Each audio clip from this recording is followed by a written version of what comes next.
Buenos días a todas y a todos. Muchas gracias por estar en esta primera sesión del 2024 del Seminario Ciudad Habitable para Todas y Todos. Al inicio del año tuvimos unos paneles temáticos sobre días internacionales, pero esta es la primera sesión del ciclo en sí del seminario, que este año aborda el tema de la violencia infraestructural. Este ciclo de seminario constará de 5 sesiones en las cuales invitaremos a conferencistas que aborden el tema de manera interdisciplinaria y obviamente abordándolo siempre desde una perspectiva de género. Y al final del ciclo, las personas que toman este seminario en el formato de seminario podrán presentar las reflexiones que vayan trabajando a lo largo de estas 5 sesiones y serán comentadas por invitadas al seminario. También hay otra modalidad para quienes están conectando que han recibido una constancia de asistencia nada más, en la que pueden participar como si fuera un ciclo de conferencias. Eso no implica el trabajo final ni la reflexión colectiva, pero sí tienen que llenar un formato de registro en cada sesión para poder tener al final un 80% de asistencias registradas y ser acreedores de una constancia.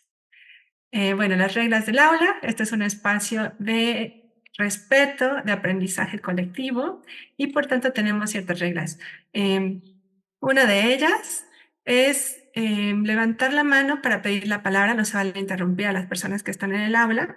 Yo actúo como moderadora y les doy la palabra a cada quien. Nos da mucho gusto ver con quién compartimos el aula, entonces si pueden prender su cámara en algún momento de la sesión nos daría mucho gusto, sobre todo ya que es cuando sea la ronda de preguntas y respuestas y comentarios, es muy bueno saber con quién estamos compartiendo el espacio. Y obviamente, al ser un espacio de respeto y un espacio seguro para todas y todos, entonces, pues no se vale insultar a las personas que estamos en el aula. Entonces, si alguien rompe estas reglas, si no deja llevar a cabo la sesión de manera adecuada, puede ser retirada o retirado del aula y ya no regresará al seminario. Pues bueno, una vez dadas estos avisos legales y el tema de cómo se va a estructurar el seminario, les voy a presentar la sesión del día de hoy que inaugura una superconferencista, que es la doctora Claudia Zamorano del CIESA Ciudad de México. Ahorita le doy su semblanza. Y también tenemos para comentar esta conferencia a la doctora Juana Martínez de la UAM Xochimilco, quien es además miembro del comité académico del seminario. Voy a presentar a la doctora Claudia Zamorano. Bueno, la doctora Claudia Zamorano Villarreal es licenciada en urbanismo por la Universidad Autónoma Metropolitana, diplomada en geografía y urbanismo por la Universidad de París 3 de la Sorbona, así como diplomada en territorios urbanos, representaciones prácticas y planeación, y doctora en ciencias sociales con especialidad en estudios urbanos por la Escuela de Altos Estudios Avanzados de las Ciencias Sociales de París. Actualmente es profesora e investigadora titular C en el Centro de Investigación y Estudios Superiores en Antropología Social de la Ciudad de México, o sea, CIESA Unidad Ciudad de México, e igualmente es parte del Sistema Nacional de Investigadores Nivel 2. Sus principales temas de investigación son las problemáticas urbanas, centrándose en las prácticas residenciales, los movimientos sociales urbanos y la antropología de la inseguridad urbana, y también una reflexión con la perspectiva de género. Por otro lado está la doctora Juana Martínez Reséndiz. Ella es licenciada en Diseño de los Asentamientos Humanos por la Universidad Autónoma Metropolitana de Xochimilco, maestra en Estudios Regionales por el Instituto de Investigaciones Sociales José María Luis Mora, el Instituto Mora, y es doctora en Urbanismo por la Facultad de Arquitectura de la UNAM. Es actualmente profesora en la licenciatura de Planeación Territorial de la UAM Xochimilco, profesora en la licenciatura en Desarrollo y Gestión Interculturales de la Facultad de Filosofía y Letras de la UNAM, y tiene numerosos trabajos en el tema de urbanismo feminista, en el tema del análisis de los asentamientos humanos con perspectiva de género. Voy a leer 2 proyectos que tiene, que es el de jóvenes de identidades diversas en dinámicas metropolitanas, en el Instituto de Investigaciones Sociales, en el que, bueno, colabora ella en este proyecto. Y bueno, sus temas de trabajo son espacio público, movilidad de transporte, género, ciudad y cultura política indígena. Pues con esta presentación iniciamos el seminario que este año habla sobre violencia infraestructural, para conocer de dónde viene qué es este concepto y entenderlo, porque además es un concepto que yo he visto desarrollado mucho desde la antropología, entendido como la manifestación material, digamos, y además las condiciones materiales que permiten que los procesos de exclusión y de sometimiento continúen y en cierta manera los amplifica. Pero vamos a esperar a que la doctora Claudia Zamorano nos diga exactamente todo esto, porque es un tema muy interesante y queda mucho para leer nuestras realidades latinoamericanas. Adelante, Claudia, te dejo la palabra. Muchísimas gracias, Mariana, sobre todo también por esta generosa presentación que me compromete más. Y pues muchas gracias a Juana Martínez por aceptar comentar esta exploración más que conferencia, es una exploración que quiero que hagamos juntas. Yo les voy a contar un antecedente de esta invitación para que entiendan bien un poco de qué va mi sentimiento, mi compromiso con la presentación. Hace como 2 años, en 2022, estábamos en una mesa de Comexo con Javier Delgado y estaba Mariana ahí. Y yo invité a Mariana y al público en general a reflexionar sobre la relación entre mujer y ciudad como una especie de continuidad o como una especie de amalgama entre violencias estructurales y violencias infraestructurales. Entonces, después de unos meses, eso se quedó ahí en el aire. Después de unos meses, hace unos meses, Mariana me escribió para invitarme a realizar esta conferencia, lo que recibí como un reto, pero un reto así como diciendo, a ver, si estás diciendo tanto esas cosas, ven a hablarnos de esto, ¿no? Era un reto para sostener esta idea que de entrada es muy seductora, pero que como todas las ideas seductoras, también es resbaladiza, es difícil de asir y puede llevarnos a muchas trampas, ¿no? Entonces, bueno, pues me enfrento con este reto y espero estar a la altura. Antes que nada, bueno, Mariana dijo que yo tengo algo que ver con estudios de género. En realidad, no me siento, yo no me considero especialista de género, pero yo trabajo ya desde hace 25 años que yo trabajo sobre la ciudad y siempre hay elementos del género que aparecen como una variable muy importante y que evidentemente pues no dejo completamente al lado, ¿no? Siempre estoy como tratando de integrarla y, por ejemplo, en las estrategias residenciales tengo una serie de trabajos sobre el papel de la mujer en la autoconstrucción o las estrategias residenciales de madres solteras que son muy diferentes y que están muy condicionadas. Además, bueno, madres solteras que trabajan en la maquila, además de los problemas económicos, también el enfrentamiento al machismo cuando viven solas con sus hijos, ¿no? Entonces, yo divido mi presentación en dos partes. Voy a quitar esto. Divido mi presentación en dos partes. A ver, ahí está. Ajá. La primera, voy a hablar de los conceptos centrales, voy a tratar de desempacarlos, como dicen los antropólogos. Y bueno, estos conceptos son violencia estructural y violencia infraestructural. Y después voy a invitarlas a que reflexionemos sobre la pertinencia de aplicar estas nociones en los estudios de género a partir de un trabajo que coordiné, un número de revista que coordiné sobre inseguridad y género en América Latina, estrategias, prácticas y cultura. Entonces, esta revista la organizamos en 2022. Salió a la vista, ¿no? Entonces, empecemos con la violencia estructural.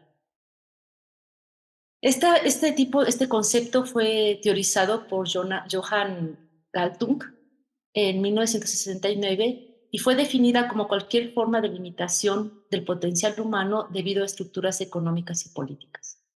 Estas limitaciones dan como resultado un acceso desigual a los recursos, al poder político, a la educación, a la salud o a la justicia. Y por lo tanto, esta forma de violencia es producida ya sea por las instituciones estatales, como sistema político discriminatorio, por ejemplo, y las diferentes instituciones que están atrás de esto, pero también por prácticas sociales que son como conjuntos que tienen conjuntos de normas que son excluyentes y que les impiden a los individuos y a ciertos grupos satisfacer sus necesidades básicas. Y bueno, esta violencia se expresa en actitudes de xenofobia, homofobia, sexismo, nacionalismo, elitismo y otros ismos que están por ahí. En el trabajo sobre conflicto, Galtung observa las dimensiones de la violencia, que son tres: la directa, la cultural y la estructural. Entonces, acuérdense que cuando hablamos de dimensión no estamos hablando de nivel, tampoco estamos hablando de característica o de tipología. Estamos hablando de una especie de faceta de un mismo objeto que nosotras como investigadoras podemos separar con fines analíticos, pero que en realidad hacen parte de una totalidad. Y tenemos que recordar siempre regresar a la totalidad para ver la dimensión que separamos, verla ya en su contexto completo, ¿no? Entonces, él presenta esta idea de la tríada de la violencia con un triángulo, ¿no? Son las dimensiones de la violencia. El triángulo nos habla de la violencia directa, la estructural, a ver si la violencia directa, la estructural y la cultural, ¿sí? La directa puede ser considerada como una agresión, un asesinato, una violación, el acoso mismo o el insulto. Esto es lo que está en la punta, ¿no? Lo que vemos siempre es como un evento que podemos observar, ¿no? Bueno, ahorita vamos a ver lo que platica Mariana con la noticia de periódico.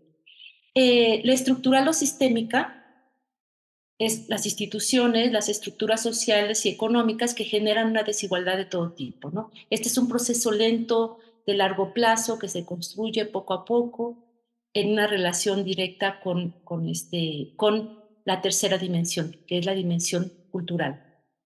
La dimensión cultural está representada por un sistema de creencias, prejuicios, ideologías, como el machismo, como la xenofobia, como el racismo, ¿no? Y esta es como la que sostiene todo el aparato, ¿no? Es la que sostiene ideológicamente el aparato.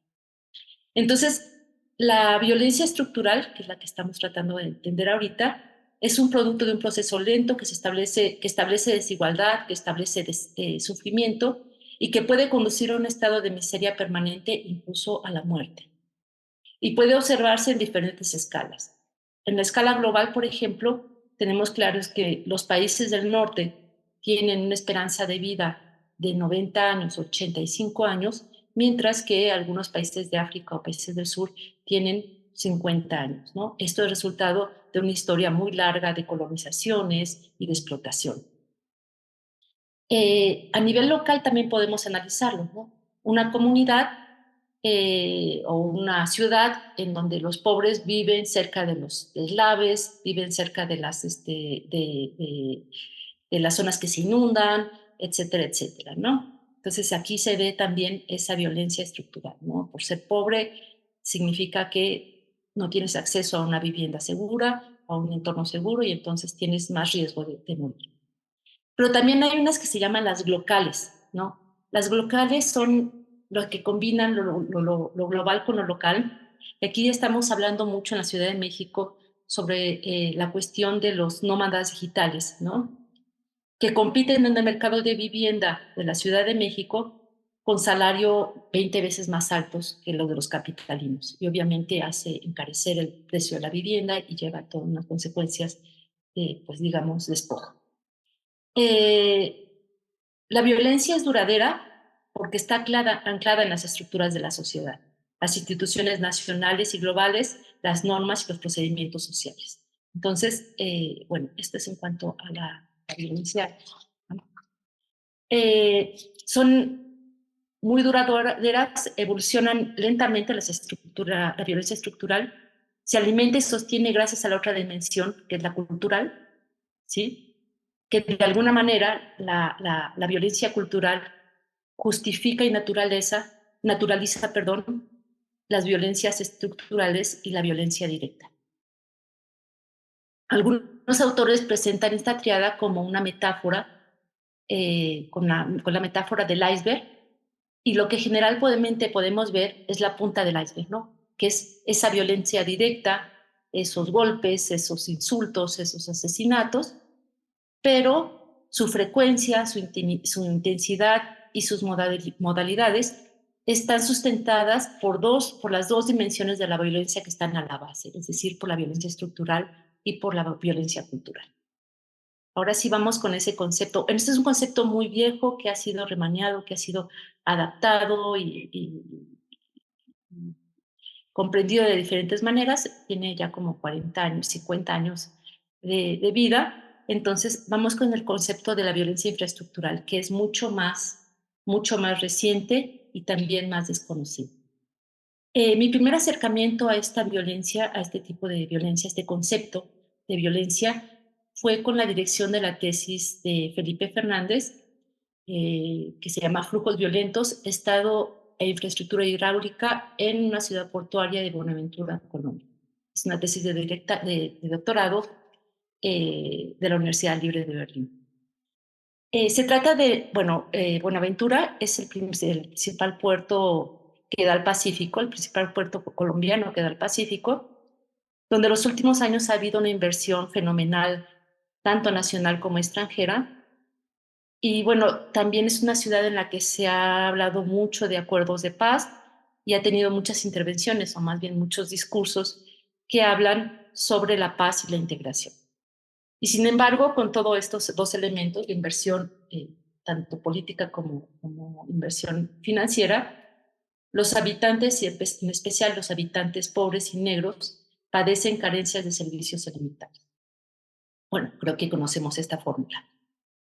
Felipe, con este caso, toma el abastecimiento del agua y la infraestructura como el revelador de la exclusión violenta que deja ver a su vez cuatro elementos: concepciones sobre la ciudadanía negra, estrategias familiares para hacer frente al desabasto, elementos de antropología del Estado y las burocracias, y también un entretejimiento que hay entre el desabasto, otros tipos de violencia, pero también con la violencia criminal, ¿no? Se generan algunas mafias que están ahí interviniendo ya en los barrios nuevos, ¿no? Y que una de sus vías es precisamente el desabasto. Y con esto yo creo que Felipe muestra, a mí la tesis fue un verdadero honor poder hacer parte de esta tesis, eh, colaborar con este chavo, porque él logra mostrar muy bien, él adopta y adapta el concepto de violencia infraestructural de una manera muy fecunda, que muestra que tiene resultados. Pero bueno, lo que es importante aquí hablar es de dónde viene el concepto, cómo, por quién y para qué fue creado. Y una de las fuentes principales de Felipe es el número especial de la revista Etnografía, es esta, que se llama Violencia Infraestructural, ¿no? Fue publicada en 2012. El origen de este debate, de esta discusión, surgió en 2009, donde unos 10 investigadores hicieron un panel en la Asociación Americana de Antropología, conocida como la AAA, en torno al sufrimiento social en las ciudades y las ciudades. Y la pregunta que los unió era: ¿cómo la investigación etnográfica puede localizar nuevos lugares de responsabilidad para el sufrimiento cotidiano que caracteriza el funcionamiento de la vida en las ciudades? Y esta es la pregunta que los unió, y es una pregunta que resultó ser muy fructífera, ¿no? Al final de cuentas, creo que generaron escuela. Bueno, hay que decir que en antropología se toman unas modas de repente, y hay una tendencia que se llama el giro infraestructural, en donde muchos trabajos sobre desarrollo, trabajos sobre el Estado, trabajos sobre burocracias, se centran en esta lógica de la infraestructura, ¿no? Entonces ellos hacen parte de esta escuela y proponen, a partir de la violencia o el análisis de la violencia, cosas bastante interesantes. Aquí está el índice de esta revista. Los dejo que la vean, les dejo que la vean un poquito. Son 6 ponencias que fueron publicadas aquí. importan sobre las ciudades en países de desarrollo como Asia, Europa del Este y América Latina. También aborda temas muy diversos, desde el acceso al derecho al agua, por ejemplo, como al derecho a tener un lugar en el cementerio, por ejemplo, es este tema. Uy, los cementerios, ajá. También la contaminación de mares por la extracción del petróleo o la violencia criminal, que este es un tema de un antropólogo que es muy famoso en América Latina, es un argentino que trabaja sobre violencia, ¿no? Y el peligro de los mares. Lo interesante de estas ponencias, que después se convirtieron en artículos tras reflexiones y discusión, es que todas confluían en un mismo punto: encontrar la fuente del sufrimiento social en la falta de acceso por marginación o por exclusión a la infraestructura básica para la vida: edificios, cables, tuberías, carreteras e incluso, pues, como ven ustedes, los cementerios. Esta falta de acceso se parecía a la violencia estructural, o se podría parecer mucho a la violencia estructural, en la medida de que no siempre era producto de la planificación directa con la intención de excluir, y tampoco se podía atribuir a una sola persona o a una sola institución. Tampoco se podía hacer una recomendación simple como decir, bueno, pues denle agua, ¿no? O bueno, pues denle acceso, vamos a crear otro cementerio. Había historias más, más complejas, ¿no? Y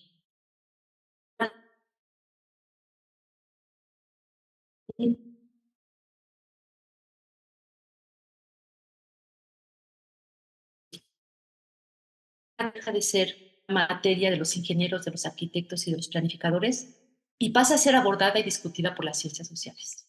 Bueno, esto hay que decir, no es algo completamente nuevo. En género ya tenemos bastantes trabajos, por ejemplo, Ana Falú, que habla sobre la infraestructura urbana como masculinocéntrico, ¿no? O Patricia Ravelo, que habla de las condiciones de las periferias de la Ciudad Juárez como un escenario ideal para los feminicidios. También tenemos trabajos de Alicia Dindon, por ejemplo, sobre las condiciones de los parques y las calles en una calle popular de la Ciudad de México. Entonces, lo que a mí me parece que es interesante, bueno, se ha hablado, pero lo que me parece interesante que son dos puntos, ¿no? En la propuesta de estos.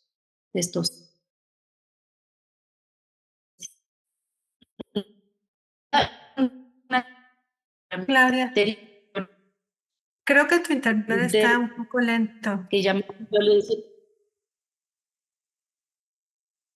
¿Será ¿Cómo? posible que apagues tu cámara?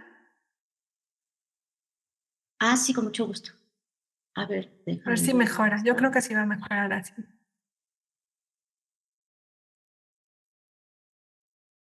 Dice, no,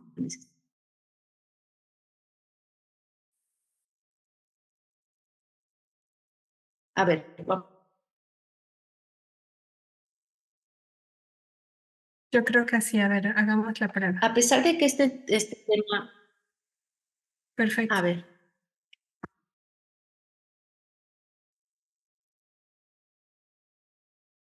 eh,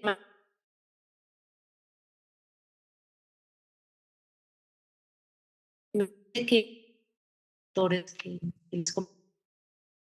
es que tratan de construir unas herramientas teórico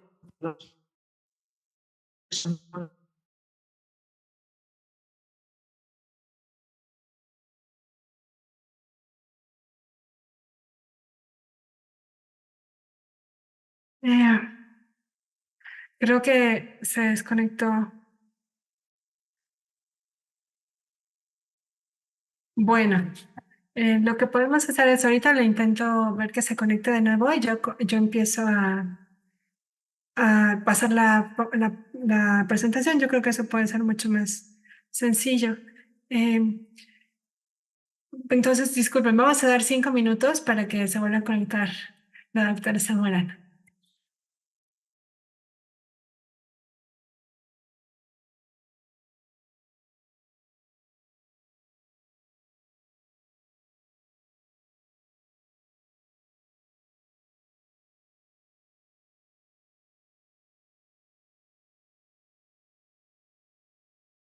Hola, hola.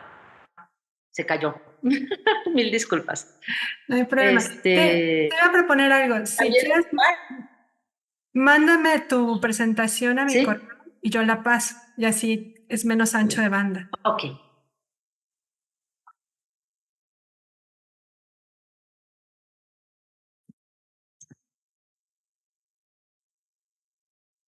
Sí, así le hacemos.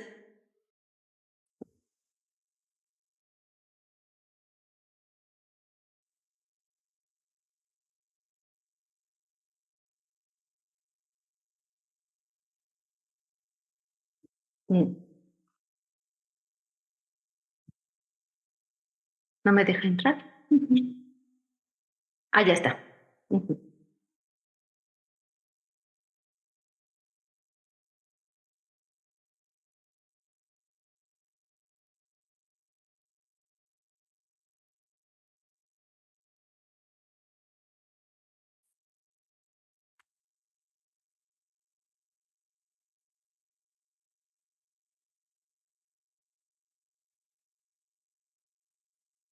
Uy, no lo encuentro.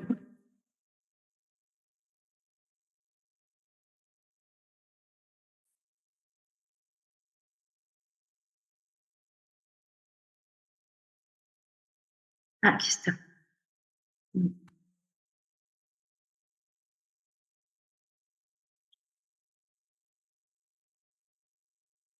No la encuentro. Es M. Sánchez. No, no, no, ya te encontré a ti, pero no encuentro la ponencia. Déjame bajar esta. Sí. Ujú.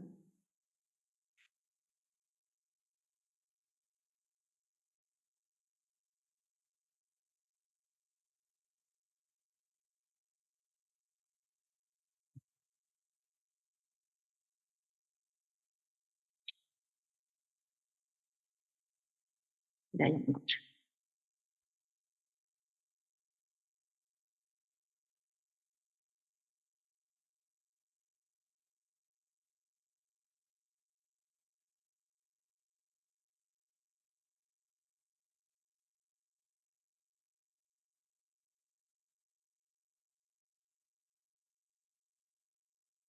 Ya te lo mandé. ¿Lo recibiste? Ya. Te lo descargo y ya. Pronto estamos ahí.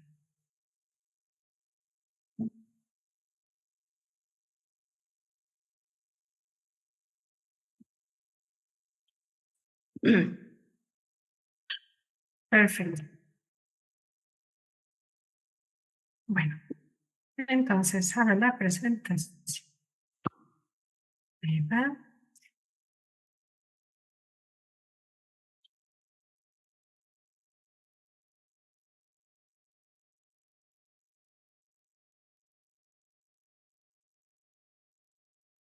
Listo. Entonces yo voy a empezar a compartir pantalla y tú ya puedes continuar con con tu presentación. Ujú.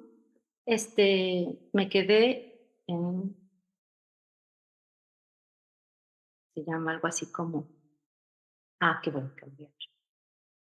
Y voy a apagar mi cámara. Sí.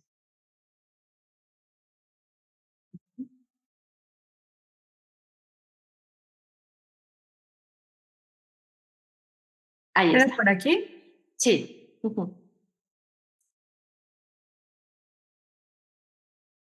Ok. Así la presentas? Bueno, es que tiene muchos requisitos. Perfecto. Ujú.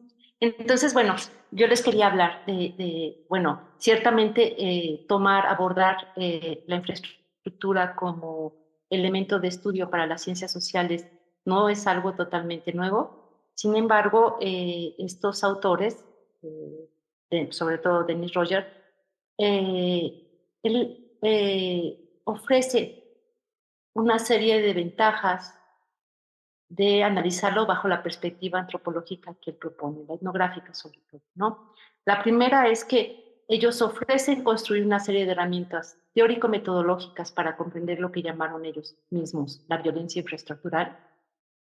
Y por otro lado, están volcándose para entender, para utilizar estas herramientas a fin de revelar distintas responsabilidades sociales y políticas detrás del sufrimiento social, ¿no? Entonces, en este sentido, ellos logran construir una definición precisa de la infraestructura. Como esta es la infraestructura, uno de los principales vectores para organizar la sociedad por parte del Estado y un lugar donde las prácticas estatales convergen con la llamada economía global y con los procesos de desarrollo, ¿no? Esta es así como la definición clave que les permite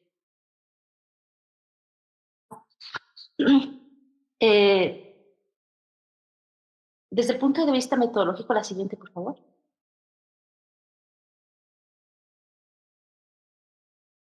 Desde el punto de vista metodológico, ellos, su tarea es construir una infraestructura como lugar antropológico, ¿sí?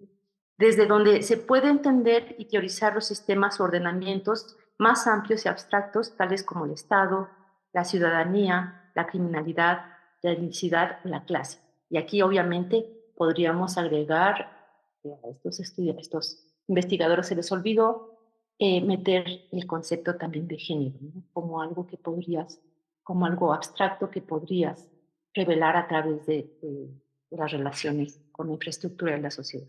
¿Sí? Entonces, con todo esto, el concepto de violencia estructural ofrece una base concreta y observable de estas abstracciones, poniendo en relieve tres características de la vida social y contemporánea.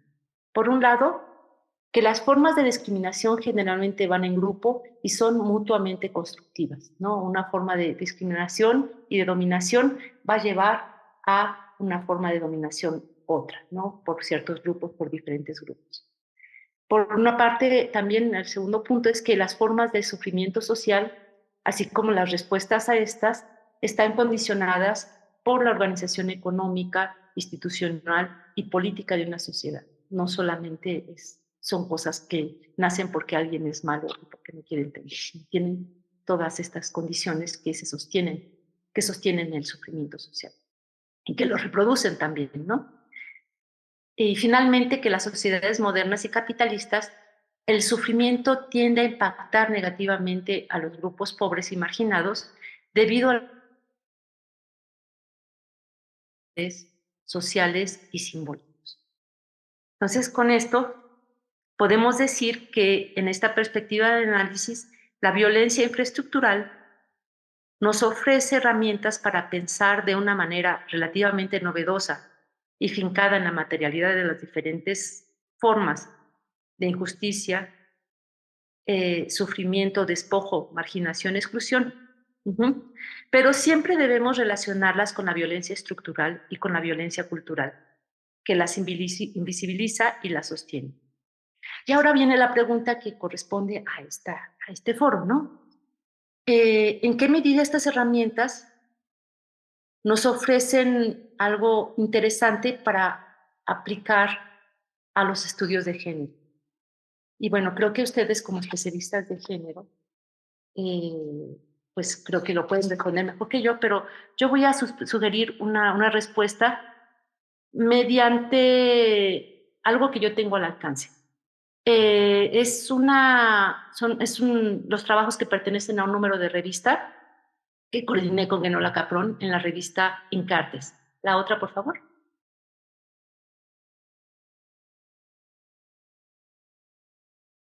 Ajá. Entonces, bueno, es pertinente aplicar los estudios de género a este concepto de violencia infraestructural. Creo que la portada que nos ofrecieron los de la revista Encartes lo dice todo. Es una imagen de Laura Paniagua que la tomó creo que en Salvador, no, en Nicaragua, ajá, y que habla precisamente de lo que nosotros estamos hablando, ¿no? La fotografía se llama Palpitaciones, hace parte de una colección de la revista Encartes, de un concurso que hicieron, que se llaman Aberraciones Infraestructurales, y que, bueno, esta revista, no sé si saben, pero es una revista que está en línea, es totalmente de acceso, totalmente gratis, y pueden acceder a ella cuando quieran, ¿no? Y ahí están las fotografías de esta serie que se llama Aberraciones Infraestructurales.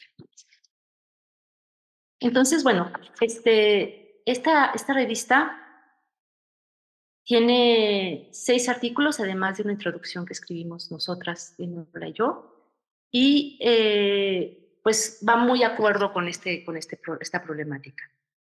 Por un lado, Paola Soto Villagrán, de la UAM Iztapalapa, habla de los elementos y las experiencias que componen la geografía del miedo de las mujeres en Puebla y en Guadalajara.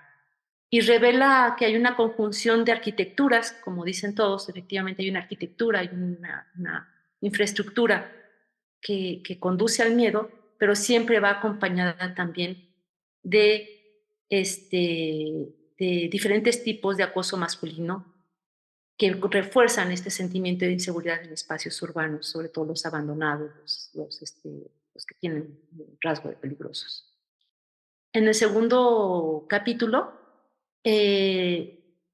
Miriam Arias, ella trabajó sobre las prácticas de evitamiento en el espacio público y sobre todo de la noche, que realizan jóvenes mujeres de escasos recursos que viven en los municipios conurbados del Estado de México, en una zona del norte que se llama el Triángulo de la Trata, porque ahí es donde desaparecen un mayor número de mujeres en México. ¿No? Otra vez la infraestructura, otra vez el espacio urbano está hablando del asunto. Lorena Omaña habla de las representaciones sociales, sobre todo, y las experiencias de jóvenes universitarias en 3 espacios. 1, el transporte público; 2, las zonas de transferencia; y 3, los lugares de diversión. Y muestra las lógicas de estas jóvenes universitarias para vencer el miedo y cómo se arman de diferentes herramientas para vencer el miedo y para poder disfrutar y acceder a estos espacios. Y bueno, no solamente para ir a las escuelas o para ir a los trabajos, sino también para disfrutar los espacios públicos.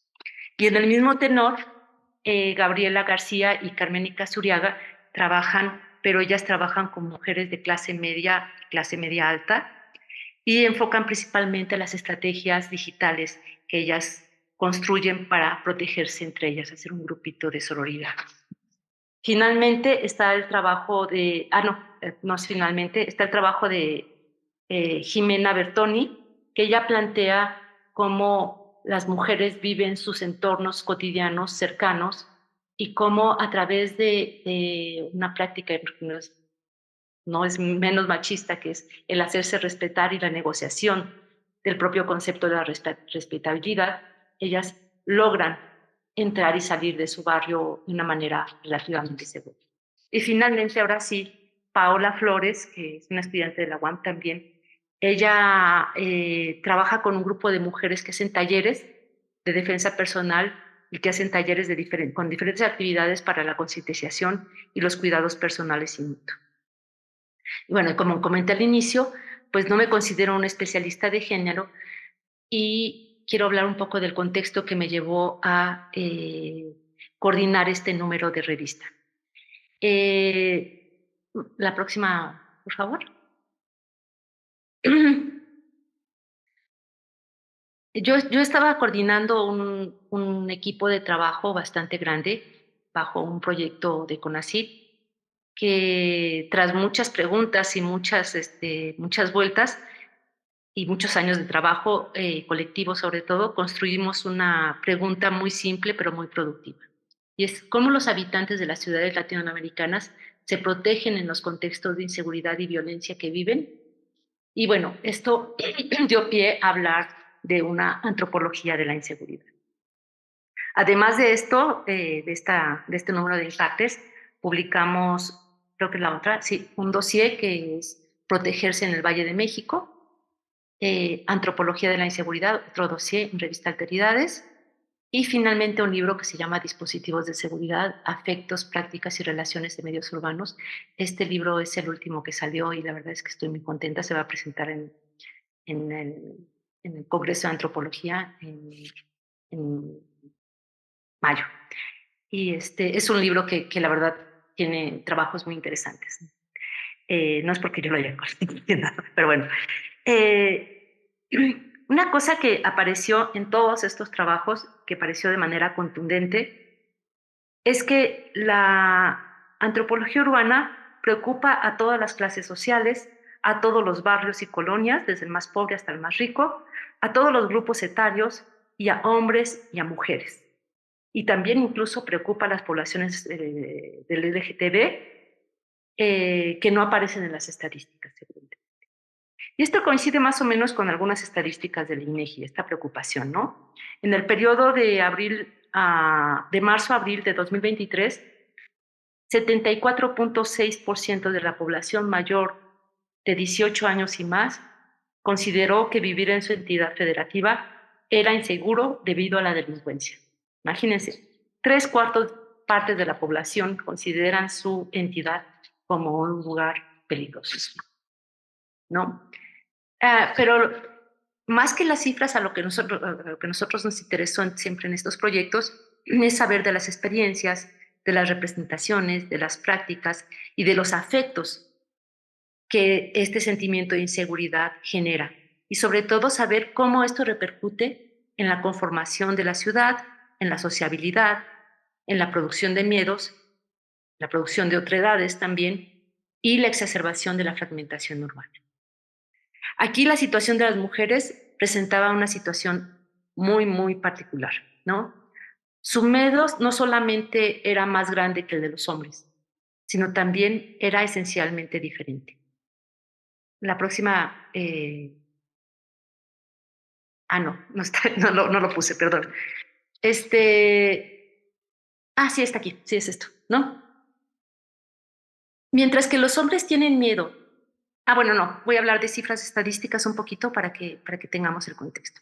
Otra vez, la encuesta de victimización habla de que entre marzo y abril de 2023, 60% de la población de 18 años y más no se sintió segura al caminar sin compañía por la noche en los alrededores de su vivienda, es decir, en su propio barrio no se sentían seguros, 60% de los mexicanos mayores de 18 años.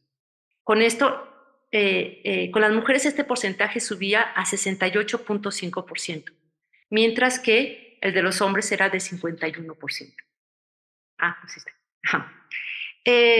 Sin embargo, la naturaleza del miedo de los hombres y las mujeres es muy diferente. Es lo que les decía. Mientras los hombres tienen miedo, y con mucha razón, a la violencia física, al robo, al secuestro, a la desaparición, las mujeres, además de compartir estos mismos miedos, temen también a la violencia sexual, que va desde la mirada lasciva, el tocamiento, la violación o el feminicidio. Entonces, la pregunta sería, ahora sí la otra, por favor, ¿cómo podríamos apropiarnos de las herramientas que ofrecen estos especialistas en violencia infraestructural para terminar de entender este miedo y esta condición de vulnerabilidad? ¿Qué nos podría aportar esta perspectiva? Al trabajar sobre la violencia de género en la ciudad, todos los autores del número temático de Encartes se enfocaron en la presencia femenina en el espacio público, ya sea para disfrutarlo en cafés, bares y demás espacios semipúblicos, pero también y sobre todo para desplazarse a sus centros de trabajo, a sus escuelas, o para cuidar a alguien o para visitar a alguien. Es una dimensión en la que podríamos aplicar las herramientas de discusión sobre violencia infraestructural. Nos llevaría a analizar sobre todo, creo, los lugares y los vehículos de tránsito. Es decir, no solamente la ciudad como espacios, sino también los vehículos en los medios de transporte, ¿no? Esto estoy hablando del metro, del metrobús, del autobús, que ciertamente hay bastantes trabajos sobre eso, pero también tenemos que pensar en los peceros, en los micros, en los taxis, que también representan una posibilidad de vulneración para la población y para las mujeres, y que además estos sistemas son los que creo que asisten y atienden a una población muy grande. Pero también tenemos que estudiar las estaciones y los centros multimodales, como se hace muchas veces, pero también las calles comunes y corrientes, ¿no?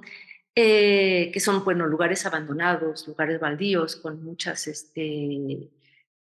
situaciones de descuido, ¿no? De hecho, ahorita traigo en la cabeza mucho a Lourdes Portilla, creo que la conocen, su valiente documental Señorita Extraviada. Bueno, Lourdes Portilla falleció hace 3 días o 4. Y ella, en este documental que hizo sobre Ciudad Juárez, el primero de los documentales que empezó a mostrar la problemática de los feminicidios en Juárez, que lo mostró de una manera muy contundente y muy cruda, y ella no deja de mostrar justamente esos lotes de baldíos, esos autobuses viejos, como muestras de peligro y vulneración para las mujeres. Entonces, analizar bajo las ideas de la violencia estructural, esta compleja red de transporte y desplazamiento, yo creo que sería útil, siempre y cuando lo hagamos de una manera global. Es decir, conocemos algunos estudios parciales que proponen algunas soluciones parciales. Iluminación en las calles, vagones femeninos, rutas seguras, serían algunos de los casos, pero no llegan a cubrir la totalidad del problema. Entonces tenemos que pretender sistemáticamente contemplar la totalidad del problema, ¿no? Y yo creo que sería importante que tratemos que no dejemos de considerar la infraestructura violenta dentro del triángulo que propone Galtung. Y es este triángulo, ¿no? ¿Cómo entraría? La pregunta sería, ¿cómo entraría? Yo quisiera a lo mejor dejar abierto esto, pero de todas maneras, había escrito yo una serie de ideas. ¿Cómo entraría la violencia infraestructural en este complejo triángulo de violencia directa, estructural y cultural? Y yo creo que tendría 2 lugares. Primero, entre la violencia estructural y la violencia cultural, aquí en medio, ensanchando la base de la violencia directa, la base sobre la que reposa la violencia directa, pero también creo que la materialidad de la violencia infraestructural o de la infraestructura violenta puede ponerla como otra punta de iceberg de todas estas relaciones entre violencias estructurales, culturales y directas.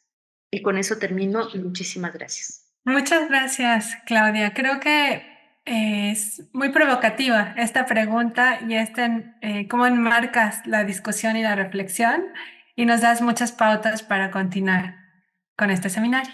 Voy a darle la palabra a la doctora Juana Martínez para que dé los comentarios. Adelante. Muy bien, pues yo felicito a la doctora Claudia Zamorano porque creo que nos plantea un concepto que hay que estar reflexionando, como ella bien dice, y que plantea, yo creo que un hallazgo en términos de que es un concepto potente en el sentido de que nos permite todavía seguir ampliando sobre cómo afecta la violencia en las ciudades, cómo es violenta, yo diría, estas infraestructuras que se han construido sin tener esa mirada de una violencia estructural, porque plantea que el reto sería cómo tratar de entender las políticas, yo diría, las políticas urbanas, las políticas de transporte y movilidad,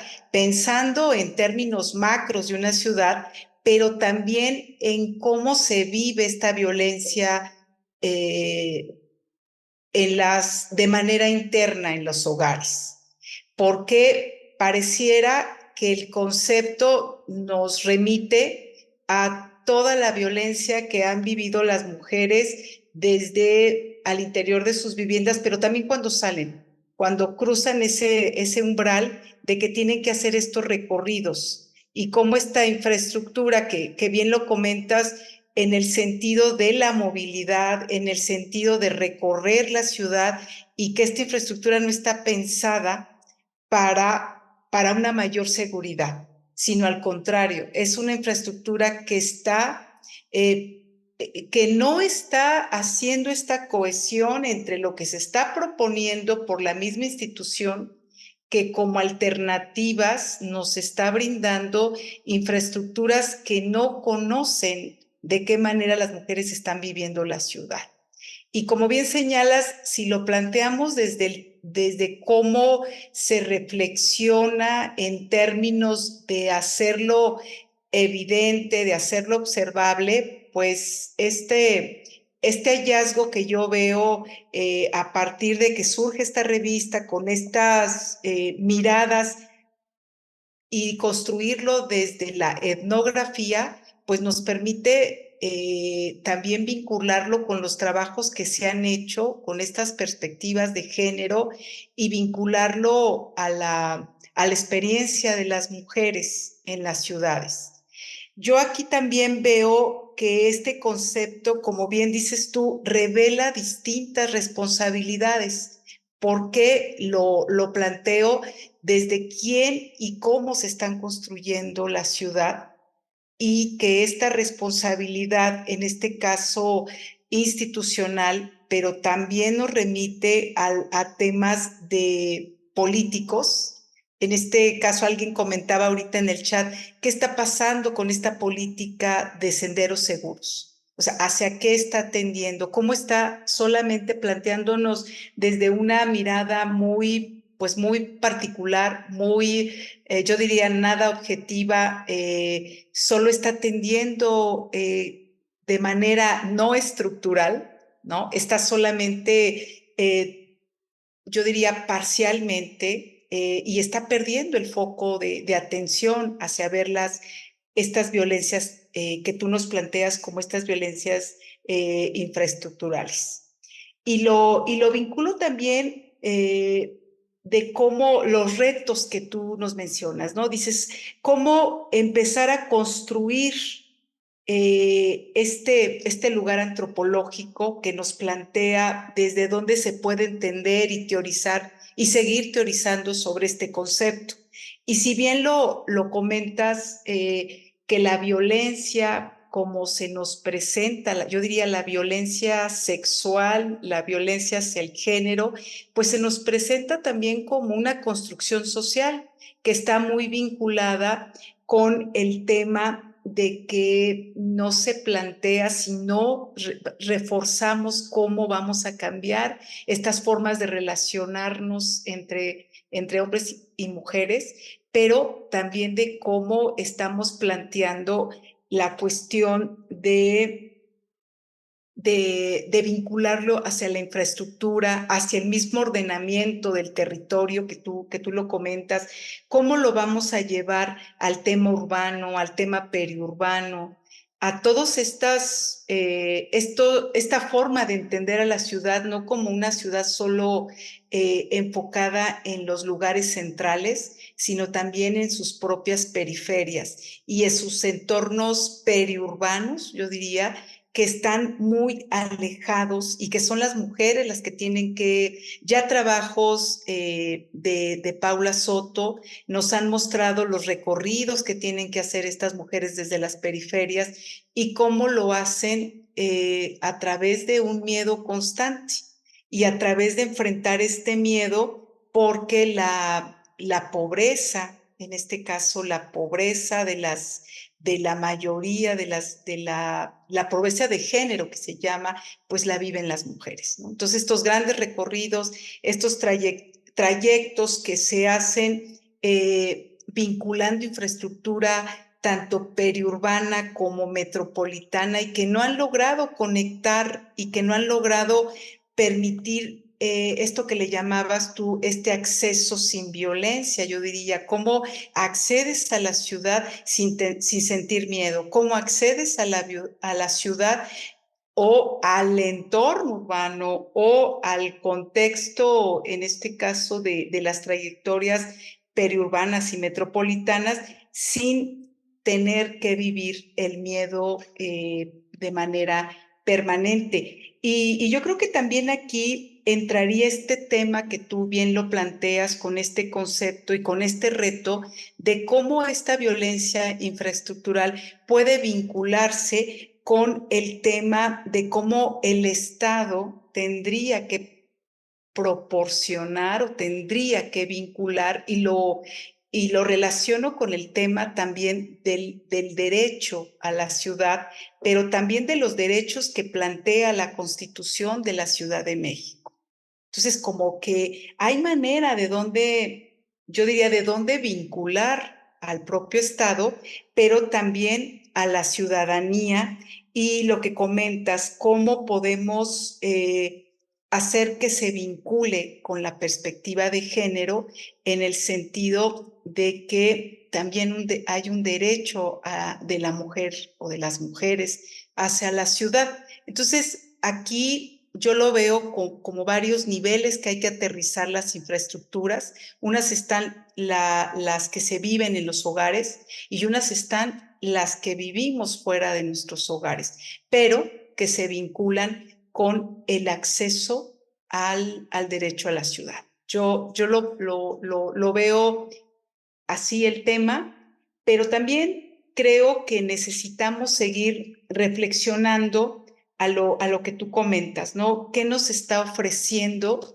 también estos nuevos estudios que lo planteas al menos en la revista, en esta revista Encartes, que nos dices, ahí hay algunos trabajos que ya lo están planteando, que ya están reflexionando sobre ello, pero que también tú nos permites ver qué tan potente puede ser este concepto para irlo adaptando a yo diría, estas ciudades contemporáneas, a qué tan contemporáneos somos, qué tan modernos somos, pero que seguimos arrastrando esta exclusión, estas exclusiones que están reflejadas en la forma como nos estamos apropiando de la ciudad y cómo no estamos resolviendo de fondo la violencia sexual que está presente en las ciudades.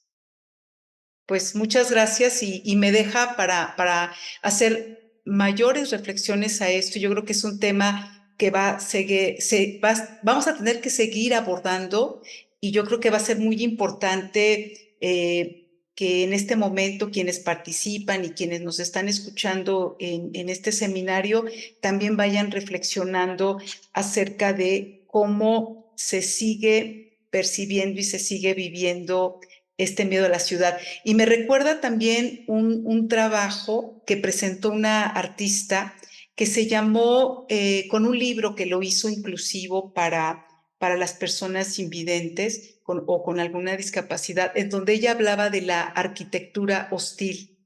Y ella, a través de imágenes, nos presentaba cómo la ciudad y cómo su misma arquitectura estaba siendo hostil para quienes incluso la observábamos. Decía, no hay dónde sentarnos, ¿no? Las bancas están destruidas, tenemos construcciones totalmente abandonadas y que hacen un espacio que se percibe inseguridad. Pero también lo tomaba ella lo observaba también a partir de cómo se construía para que la gente no tuviera manera de descansar, de disfrutar la ciudad, ni caminando. Entonces, está interesante plantearlo desde también desde dónde estamos observando esta ciudad que cada vez se vuelve más agresiva, yo diría, y que a veces como ciudadanos estamos siendo pasivos para no, digo, incluso hasta la basura que se puede consumir también está siendo agresiva para muchos de nosotros porque no estamos reflexionando qué se está haciendo con esto para llegar a tener pues una ciudad más amigable, una ciudad más caminable, más sustentable en términos también ecológicos. Pues muchas gracias. Ahorita pongo el nombre de la autora de este libro de Arquitectura Hostil. Muchas gracias y un abrazo, Claudia, y muchas gracias, Mariana, por la invitación. Muchas gracias, Juana, por estos comentarios y por... yo creo que lo que planteo justamente es como esta invitación de explorar el concepto aplicado a la ciudad globalmente. Creo que lleva a muchas reflexiones y a mí lo que me interesa sobre todo es que permite justamente desnaturalizar ciertas cosas que damos por sentado y que además justamente porque las damos por sentado, porque así están, además materialmente así están construidas, luego no pensamos que nosotros podemos y tenemos el derecho de transformarlas, ¿no? Que eso creo que tiene que ver con la materialidad de la infraestructura, ¿no? Es, no, pues así está el puente, ahora cada vez que atravieso mi casa siento que me van a matar y a lo mejor ya no salgo de mi casa. Y otra cosa que me gusta mucho es pensarlo desde punto de vista interseccional, ¿no? Que es una cuestión de género, pero sobre todo yo siento de edad, el tema de las personas con discapacidad. O sea, creo que da para mucho. Eh, Quería ver si ahorita podemos comentar algo, o ustedes si pueden hablar algo de mencionaban antes el caso de Ciudad Juárez y cómo la forma en que se ha dado el desarrollo urbano hace que no sea prioritario atender el tema de que hay lotes baldíos sin luz, o sea, y que ahí mueren las personas, ¿no? Bueno, las mujeres sobre todo mueren ahí. Entonces, si ustedes podrían hacer una reflexión sobre en qué otras facetas podemos ver así de claramente la violencia infraestructural, porque está el tema de la movilidad, que creo que ese es muy claro, es de nuestra vida cotidiana, y que tenemos un tema súper fuerte como pudo haber sido el derrumbe de la línea 12 del metro, que durante mucho tiempo estuvo pasando, caen, mueren personas, y un poco es como, bueno, es un tema de mantenimiento, hubo un accidente de metro, ¿no? Y yo lo veo también en el tema de los puentes peatonales, que de vez en cuando se caen y matan personas. Y de nuevo es así, es, bueno, no se le dio mantenimiento. Pero ¿en qué otras, a lo mejor no tan drásticos, pero en qué otras facetas de las ciudades ustedes pueden verlo así como muy claro para quienes apenas nos estamos aproximando al tema? Contemplar la ciudad, yo lo que trataba de hacer era proponer de contemplar la ciudad en su totalidad. Y en esta madeja enorme que tenemos, por ejemplo, uno de los hilos que podemos sacar para analizar sería el transporte público, contemplando obviamente todo el transporte privado también, con taxis, peceros y todo eso. De taxis y de peceros no hay nada detrás, que yo sepa. Entonces, por ejemplo, eso sería como una de las cebras que podríamos tirar. Como el trabajo etnográfico y cualitativo, que es cómo se podría hacer esto, es pues tan meticuloso y tan tardado. Yo creo que lo que podríamos hacer es sacar algunas hebras y empezar a ver, ¿no? Por ejemplo, ¿cuáles son las rutas de los peceros? ¿Cómo se establecen las rutas? Porque a pesar de que parece que es un caos, tiene un orden muy establecido, muy clarito, ¿no? El mismo pecero, mi hija esperaba el pecero en una parada allá en Tlalpan y decía a las 8:30, no, a las 7:30, porque entraba a las 8, pasa el pecero que tiene anotado chicos, ¿no? Tiene un letrero que dice chicos, ¿no? Ese es mi pecero. O sea, ella no veía ni la ruta ni nada, o sea, había una cosa cronometrada en donde el pecero pasaba a esa hora. Y hay unas regularidades en la ciudad que son muy impresionantes y que no están trabajadas, ¿no? Peceros y todo este tipo de servicios, en donde, bueno, en el Estado de México, en las combis, es donde hay mayores asaltos y todo tipo de relaciones con los. Pero entonces, yo estaba proponiendo esto y sí, o sea, no podríamos meternos a, justamente no queremos entender el Estado como este ente amorfo y enorme, sino algunas partes del Estado que nos permiten comprender las relaciones. Por ejemplo, eh, no sé, las burocracias que trabajan en el metro, ¿no? Hay un trabajo muy bueno de Alejandra Leal que está trabajando sobre el metro y sobre las tarjetitas que estamos usando actualmente y cómo se construye todo el debate burocrático que hay en torno a esas tarjetitas y por qué es importante. Y todas esas cosas es un trabajo muy minucioso, pero yo creo que lo que podemos hacer por medio de este sistema es como tomar ciertos elementos, ¿no? Parques, parques y jardines también es súper importante. Los parques son lugares que están inhabitados por las mujeres, porque generalmente está lleno de hombres que están haciendo pesas y haciendo sus cosas. Entonces también podemos analizarlo. Yo creo que son diferentes partes, a lo mejor esto nos va a invitar a una investigación colectiva en donde de una cosa, de muchas partecitas vamos a lograr como construir el elefante, ¿no? Esta lógica del elefante de Platón, ¿no? O sea, tal vez podemos lograr construir un elefante con diferentes espacios, ¿no? Pero esto es hablando de infraestructura solamente. Lo importante del término es qué está sosteniendo esta violencia infraestructural, ¿no? Y es la violencia estructural y la violencia cultural, ¿no? Esto que estabas comentando, bueno, de la noticia que van a analizar al rato, ¿no? De estas chicas que se caen en la coladera y que la gente se ríe es una cosa tragiquísima, ¿no? Es una cosa tragiquísima, porque, bueno, podían haber caído en la coladera hombres, niños, niñas, viejitas, viejitos, lo que sea. Pero el hecho de que hayan sido mujeres permite la risa, ¿no? Y eso tiene que ver con esta base de la, de la cultura. Y cómo se sostiene la cultura también de los medios de comunicación, ¿no? Entonces ahí como que están así como que saliendo diferentes vetas que se podrían analizar y la cuestión es cómo analizarlo. Y bueno, estas nociones sí ofrecen esta noción, este concepto de violencia infraestructural, como lo construyen ellos y después cómo lo construye este estudiante Felipe Fernández. Me parece que está muy bien, que se logran cosas, ¿no? Pero también hay que relativizar, porque les digo que la moda de Estados Unidos ahorita es la infraestructura y todo es infraestructura, entonces mañana que nos cambie la moda vamos a tener que meternos al riel que nos están diciendo, ¿no? Entonces hay que tener cuidado, ¿no? Sobre todo las modas académicas, y ver que, como les decía, fuera de esta noción de violencia infraestructural, hay otros trabajos que también han contribuido a entender la cosa, ¿no? La ventaja de la violencia infraestructural como concepto es que nos permite como que ponerlo en un canal y como que en este canal revelar ciertas cosas que otros trabajos no lo revelan tan claramente. Yo pienso mucho también en un trabajo de Guenola Caprón sobre las banquetas, no sé si conocen esta investigación. Es buenísima la investigación, aparte de divertida, que también muestra cómo de esa cosa sobre la que caminamos todos los días y todos conocemos perfectamente y ya algunas las tenemos, son tan íntimas que ya sabemos dónde está el bache y dónde está la raíz salida y dónde no queremos pasar y todo eso. Y en estos espacios, cómo se construye toda una sociabilidad, cómo evita o permite que pasen cosas y también están las mujeres atrás de eso, ¿no?